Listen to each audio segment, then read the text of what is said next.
Welcome back, everybody. You're here with us on Cape Rugby TV. Nice full show for you tonight, as we said before the break. So still we're going to take a look in this segment. Pniel Villages and Goodwood sent us some of their clips. So that's coming up in a second or so. Pniel Villages, Lisa at Pniel Villages and Dustin at Goodwood sent us a nice video as well. All right, Jerome, just before the break, we spoke about this scenario. Now, I went into the question and I asked you, what are the coaches doing? You know, how are they preparing for the season, or what are they thinking about? And then Faisal mentioned, well, some of the players might not necessarily be at the club in 7 days' time. That is something that throws a whole different dynamic on the picture, because, well, yeah, you explain it. No, I think it's actually a dangerous situation for any club or any coach, because surely from Faisal's office side, they're going to get a lot of requests, I think, this week. And the biggest problem is that guys think they're not going to play first team, and they get an opportunity at another club. Another coach said, look, you play first team for me. Let's go to you. Yeah, Jerome obviously has a major concern here as seeing a problem with your coaches in Western Province. No, I think from Jerome's side is obviously looking at it from a coaching perspective. And I think when you got to look at the rule in terms of what it was intended for. And I think the one thing is about making sure, when it's community rugby, it's about making sure as well where the players are happy as well. Yeah. You know, you want a guy to be there at the season, he wants to be happy. It's about playing the game. I think we must never forget what rugby is about. And I think the key thing is it's about your last opportunity now to decide where you want to be. And if you're happy at a club, you know, it's now the week where you settle down. And from a coaching perspective, it's also to help with the planning. So when the rule came out, it was basically, like Jerome says, there's a bit of undecided. You don't want to reveal too much, as you said earlier on. And I think the key thing is for the coaches now to say, listen, we've got 3 weeks to go.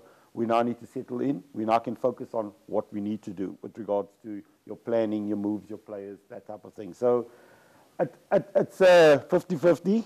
You know, it could be work against you. It could work in your favor. But I think the key thing is, again, JP, you need to be happy where you want to settle and where you want to play. Whether you're playing first team, second team, third team, it's community rugby. That's it. All right, guys, let's take a look now at some of the highlights from Pniel Villages. They were up against Vineyards this weekend.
We go Pniel Villages and Vineyards. Jerome, let's go to you. Your thoughts? Yeah, first of all, just like to congratulate Pniel Villages on their field. The field looked like a proper rugby field for this time of the year. So well done. I know they do a lot of work, and if everybody can just take a leaf out of what they're doing there, then the fields are like really spot on. It's good. But just on the rugby side, you can see both teams are like the. Well, hang on, before you go down that road now, what is it that you saw there? Because it doesn't help that you tell us that the field is spot on. What is it that you're looking at? Because I think the fans want to know then considering that they have to now go take leaves out of books and things that they got to go. No, but you can see, I mean, it's a friendly, it looked like a proper game. The fields are properly marked. You can see. Right, so the you're actually lines. talking about the condition of the You grass. can see there's Green flags grass. up on the flag poles and the So pole let's go to protectors. Faisal. Going to what Jerome was saying there, Pniel Villages, in fact, I mean, Jerome and I saw this all year last year.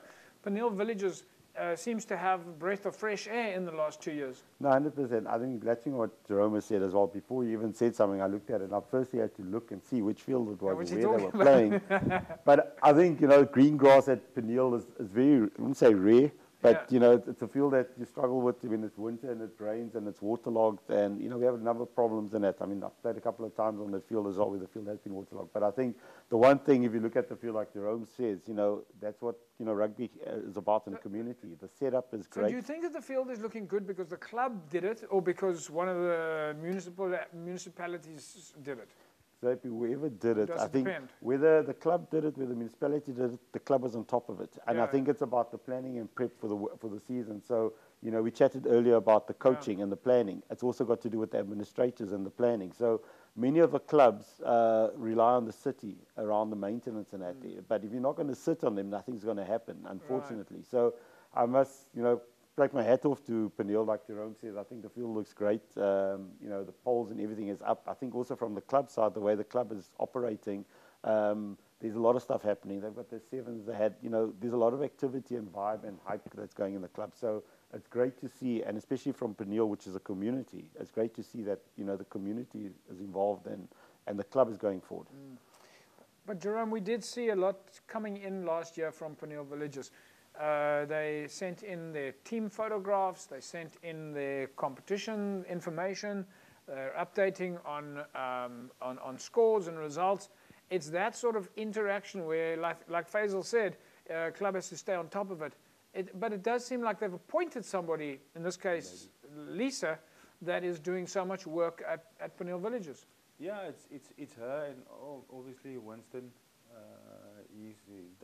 But the whole management seems like they work well together. So that's a typical example, Faisal, what you guys are busy with now with club administrators. That it seems like they fulfill their roles. Each one have their role and they fulfill their roles, which are good. And also, last year, JP, I think November, I drove past there. Remember when they have this Sevens World Cup with France, England, and they actually have jerseys on, like their France jerseys. And you remember that? Yeah. So the whole community is involved for that. So that's great. But the thing also, I think, Faisal, that I want to just latch on there is there's clearly a picture here that there's a role for everybody at a club. You don't have to be the chairperson. You don't have to be the first team coach. In a situation like that, for me, Lisa's the most important person at the club 100%. Because she's getting the exposure out. She's sending it into the channel. We're getting the content. 100%, JP. She's the champion. Yep. She's the one that's driving it. And I think if we don't get the content out, we won't know what's happening. We won't see the field. We won't see what in terms of what the club is doing. And I think the last season or two, they've been very active, especially I think from Winston's side. Overseeing, he's got a lot of experience in that there. And I think the people are putting their hands up to get involved at the club. And I think the key thing from a club side is how to utilize, in terms of people that, want to assist and help. What is the role and function on a Saturday? And I think, the work that they're doing, the filming and getting us out, I mean, the content that you got here, it's open to every single club. But the other part is that they really, the folks that send us the content, it's like they come across to me like they really enjoy doing it. They're taking the pictures, they're finding the fun, they're sharing the information. They're under a different, call it, set of pressure. They're having fun.